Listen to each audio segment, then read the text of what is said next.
제24장. 요아스가 왕위에 오를 때 나이가 7세라. 예루살렘에서 40년 동안 다스리니라. 그의 어머니의 이름은 시비아여 브엘세바 사람이더라. 제사장 여호야다가 세상에 사는 모든 날에 요아스가 여호와 보시기에 정직하게 행하였으며, 여호야다가 그를 두 아내에게 장가들게 하였더니 자녀를 낳았더라.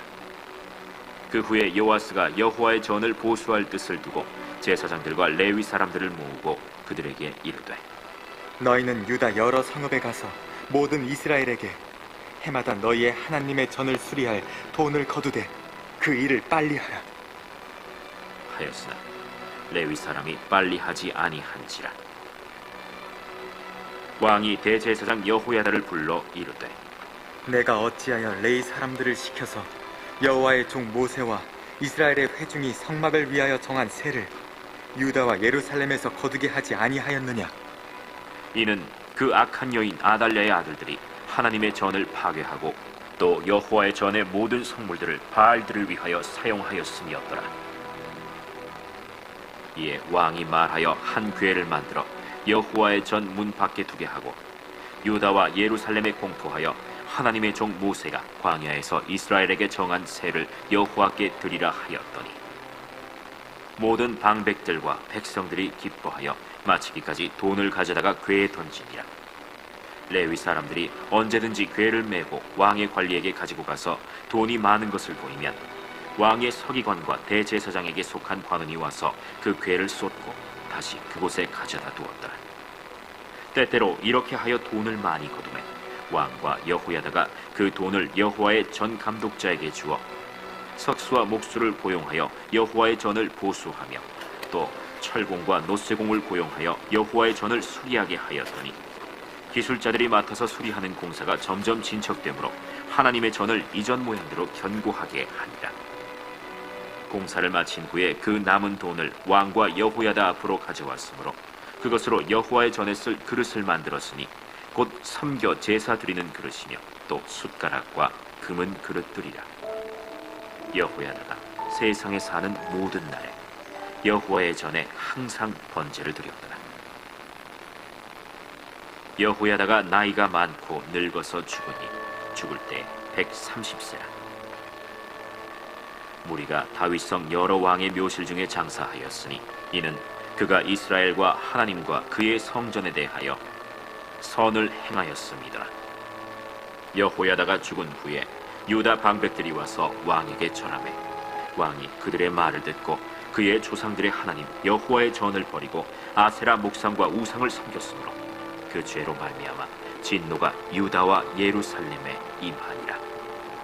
그러나 여호와께서 그들에게 선지자를 보내사 다시 여호와에게로 돌아오게 하려 하시매 선지자들이 그들에게 경고하였으나 듣지 아니하니라.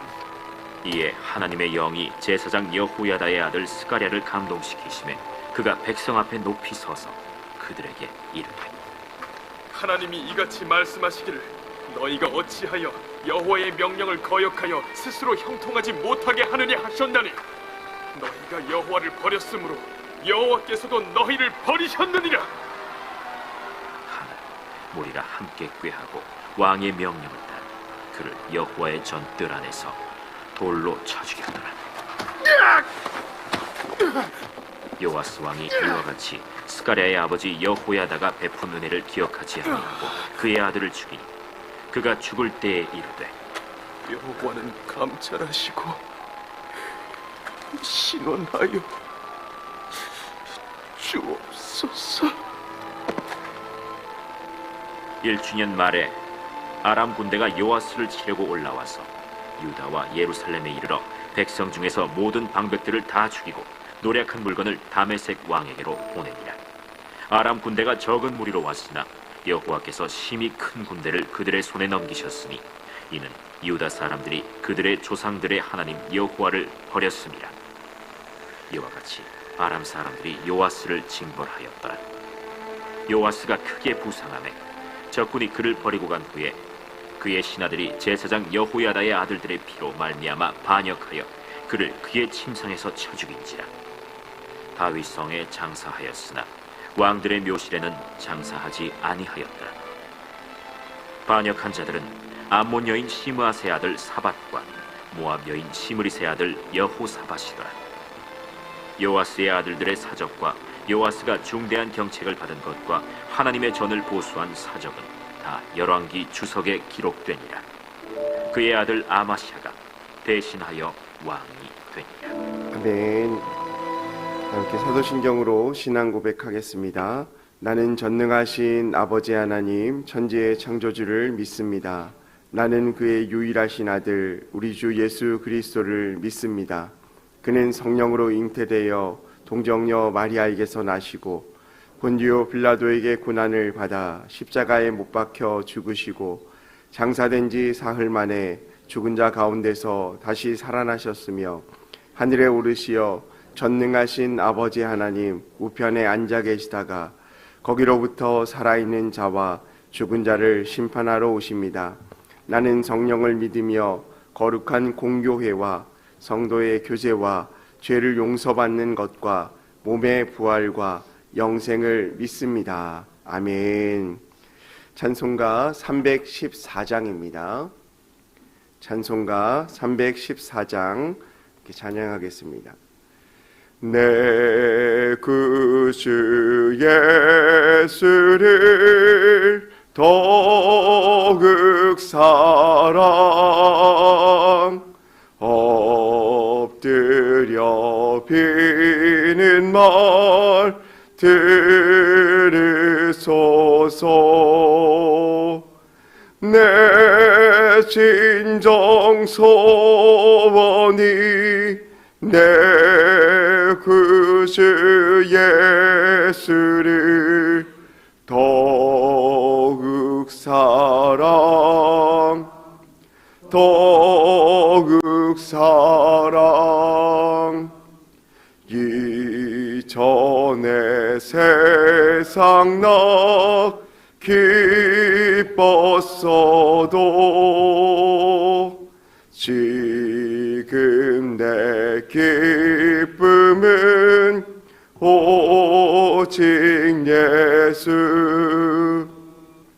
다만 내 비는 말 내 구주 예수를 더욱 사랑 더욱 사랑.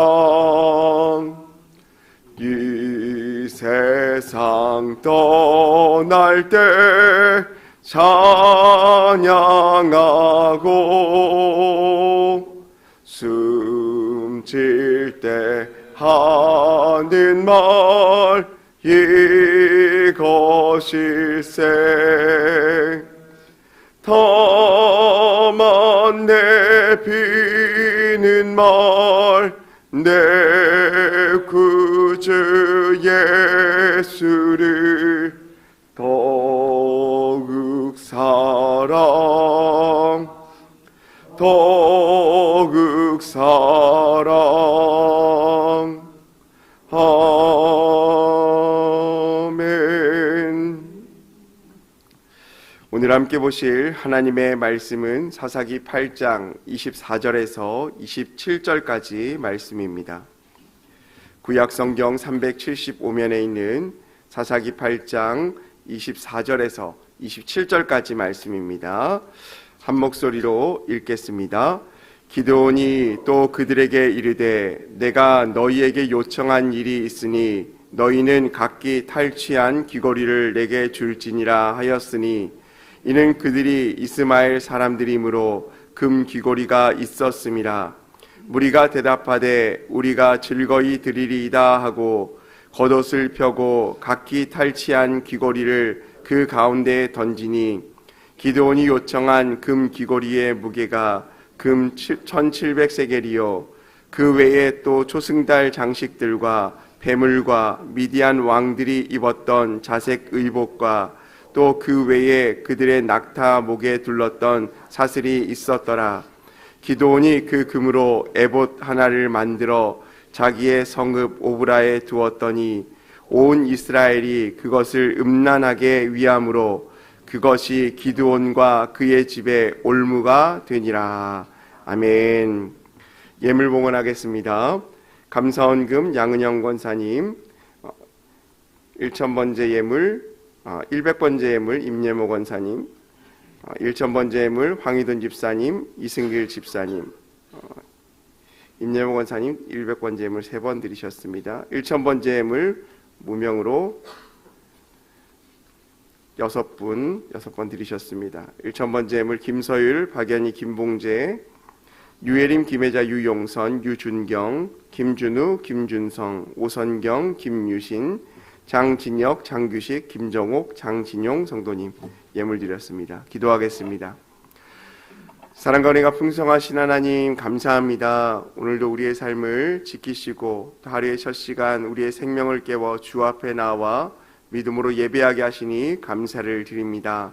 우리의 삶의 온전한 주권이 주님께 있음을 믿음으로 고백하며 또한 주님의 은혜 받고자 주 앞에 나왔사오니 우리에게 말씀하여 주시고 은혜를 내려 주옵소서. 주님 앞에 나오며 예물을 준비하여 정성껏 올려드린 손길들이 있습니다. 그 간절한 기도 제목들 주님께서 들으시고 신실하게 응답하시며 하나님의 뜻이 삶 가운데 이루어질 수 있도록 은혜를 베풀어 주옵소서. 또한 이 시간 주님 앞에 나와 기도하며 하나님의 은혜를 구하며 나아가는 성도님들 한 분 한 분 기억하여 주시고 모든 삶 위에 하나님의 은혜가 넘쳐날 수 있도록 인도하여 주옵소서. 또한 새벽 기도 가운데 말씀으로 나아갑니다. 주님 우리에게 말씀하여 주시고 우리에게 깨닫는 영 허락하여 주셔서 하나님의 마음을 알아가는 귀한 시간 되게 하여 주시고 또 우리가 마음을 다하여 주님께 기도할 때 하나님의 은혜를 받는 귀한 시간 되게 하여 주옵소서. 하나님께서 우리와 함께하여 주실 것들을 믿고 감사드리며 사랑이 많으신 예수님의 이름으로 기도합니다. 아멘. 오늘은 사사기 8장 24절에서 27절까지의 말씀을 가지고 올무라는 제목으로 하나님의 말씀을 나누겠습니다. 올무라는 것은 덫을 의미하죠. 그런데 올무를 놓을 때 그 목적은 작은 동물들을 잡기 위해서 그 올무를 놓게 되어집니다. 그런데 어떻습니까? 동물을 잡기 위해 놓았던 그 올무에 때로는 원하지 않은 사람들이 다치는 경우가 종종 생기게 되어지는 겁니다. 결국에는 자신의 뜻과 어떤 좋은 의도를 가지고 올무를 놓았지만 그 결과가 나쁘게 되어지는 것들을 우리가 보게 되어진다라는 거죠. 이와 비슷한 사자성어가 있는데요. 우리가 잘 알고 있는 자가당착이라는 말이 있습니다. 그 말은 사람의 말이나 행동이 앞뒤가 맞지 않는 상황, 내가 의도한 것과 다른 결과가 나타난다라는 의미를 갖고 있죠. 근데 좀 더 오늘 말씀과 유사한 사자성어를 찾아보니까 자작자수라는 말도 있더라고요. 이 말의 뜻을 보니까 자신이 저지른 일의 결과를 스스로 돌려받는다라는 뜻입니다. 결국 우리의 삶의 결과는 내가 어떻게 행하고 또 어떻게 그 일들을 감당하느냐에 따라서 우리에게 돌아오는 부메랑과 같은 그런 모습이죠. 오늘 말씀을 통해서 우리가 이러한 부분들을 좀 살펴보려고 합니다. 어떤 나라에 한 왕이 있었는데 평생을 백성들을 위해서 헌신하며 살았다고 합니다. 그리고 그 왕이 이제 죽음을 맞이하자 백성들이 그 왕의 행적을 기리고 또 그 왕을 높이기 위해서 동상을 만들기 시작했습니다. 그래서 사람들이 그 동상을 볼 때마다 저 왕은 참 우리에게 헌신한 왕이었어, 우리를 위해서 충성되게 자신의 삶을 희생한 왕이었지라고 그의 왕을 삶을 기렸다고 합니다. 그런데 시간이 지나고 세월이 흐르자 사람들은 그 동상 앞에서 절을 하기 시작했고 그 동상 앞에서 소원을 빌기 시작했습니다. 처음 시작은 왕의 헌신을 기리기 위한 동상이었지만 결국에는 이제는 왕보다 더 큰 신앙의 대상으로 변하게 되어지는 것입니다. 어쩌면 신앙생활에도 이러한 우리의 우상의 문제들이 여전히 존재하고 있음을 보게 되어집니다. 우리가 신앙생활을 할 때도 우리의 곁에는 수많은 상징들이 있죠. 기독교인을 상징하는 대표적인 상징이 무엇입니까? 앞에도 걸려있지만 십자가입니다. 그리고 기독교인이라고 하면 생각나는 것은 교회라는 건물을 떠올리기도 하고요. 또 성가대 가운이나 또 제가 서 있는 목회자의 강단을 생각하기도 합니다. 근데 여러분 이 모든 것은 무엇일까요? 하나님께 예배하고 하나님께 예배하는 그것을 돕는 도구에 불과하다라는 것입니다. 지금은 그렇지 않지만 예전에 제가 중고등학교 때만 해도 교회에서 기타를 치면서 찬양한다는 건 상상할 수 없었습니다. 드럼을 친다라는 것도 상상할 수 없었죠. 왜 그렇습니까? 그것은 세상의 악기다라는 거죠. 그렇지만 지금은 어떻습니까? 그 모든 악기를 통하여서 하나님을 찬양하는 도구로 사용되어지고 있습니다. 근데 때로는 우리가 하나님을 예배하는 이 도구를 하나님을 향한 신앙의 대상으로 변질시켜 섬기는 경우가 중요하게 생각하는 경우도 우리에게 있다라는 거죠. 어떤 사람의 집에 십자가가 걸려 있습니다. 십자가를 볼 때마다 우리는 무엇을 생각하죠? 예수님의 은혜를 생각합니다. 나를 구원하신 은혜, 나를 사랑하시는 그 부활의 은혜, 그 십자가의 고난의 은혜를 생각하게 되어집니다. 그리고 그것을 보면서 묵상하고 기도하는 시간을 갖습니다.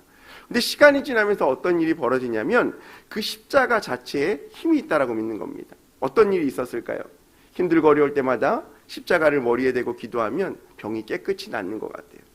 힘들고 어려울 때마다 그 십자가를 대면 모든 문제가 해결되는 것처럼 느껴지는 겁니다. 해결되어지는 겁니다.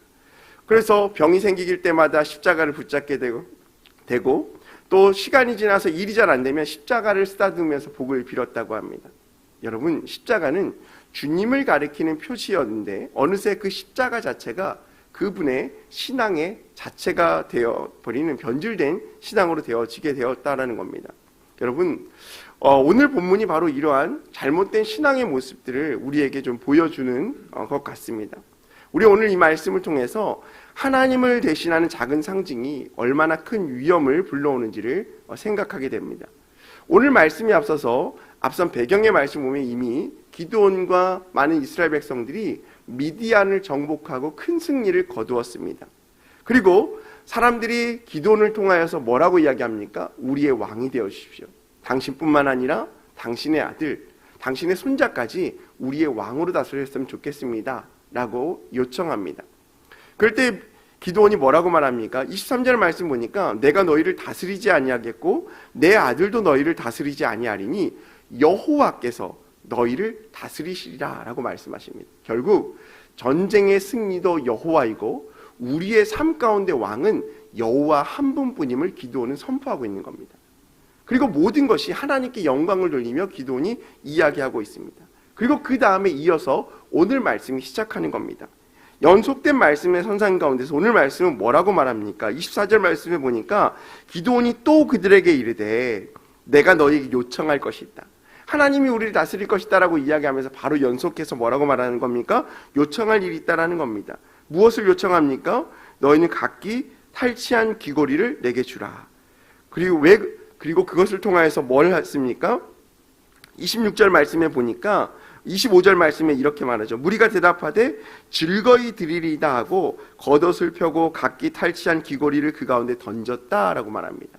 전쟁의 승리가 얼마나 컸던지 전리품으로 차지하였던 금귀고리와 많은 전리품들을 기드온이 요청할 때 당연히 내놓았다라는 겁니다. 이것은 그것을 아까워하지 않았다라는 거예요. 그것은 무엇을 말합니까?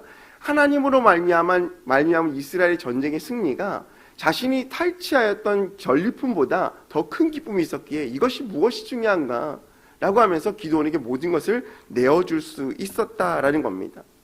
여러분, 그러면서 기드온이 그것으로 어떻게 합니까? 27절 말씀에 보니까 기드온이 그 금으로 에봇 하나를 만들어 자기의 성읍 오브라에 두었다라고 말씀하고 있습니다.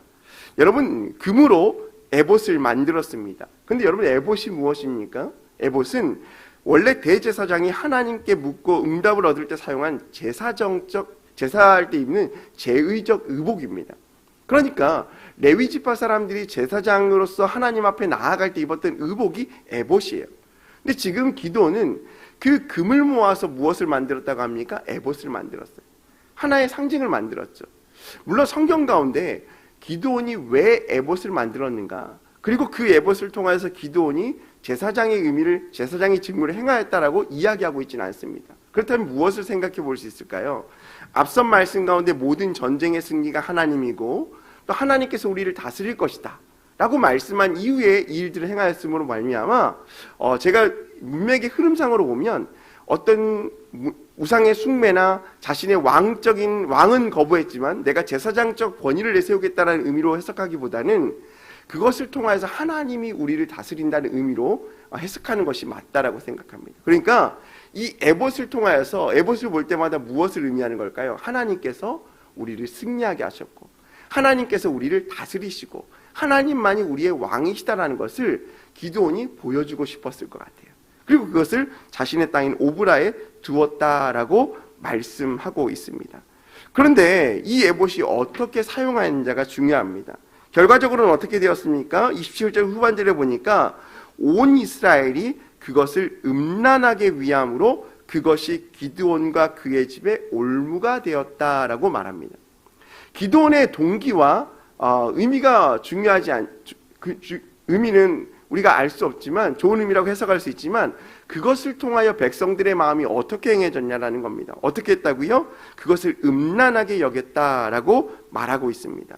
여기서 음란하게 여겼다는 말을 우리말 성경으로 보니까 우상으로 섬겼다라고 말합니다. 쉬운 성경도 우상으로 섬겼다라고 말합니다.